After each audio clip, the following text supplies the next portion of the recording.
জিলহজ মাসের 1 তারিখ থেকে রোজা রাখলে অনেক সওয়াব। তাহলে জিলহজ মাসের 1 তারিখ থেকে 10 তারিখ পর্যন্ত রোজা রাখলে অনেক সওয়াব? হ্যাঁ দাদু ভাই, 1 তারিখ থেকে 10 তারিখ পর্যন্ত রোজা রাখলে অনেক সওয়াব।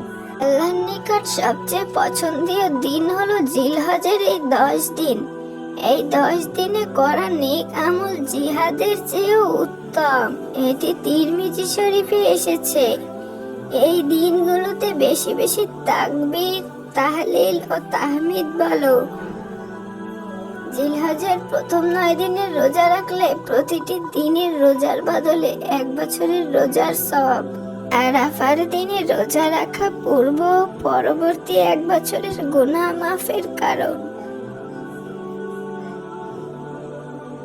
আল্লাহু আকবার, আল্লাহু আকবার, লা ইলাহা ইল্লাল্লাহু, আল্লাহু আকবার, আল্লাহু আকবার, ওয়ালিল্লাহিল হামদ।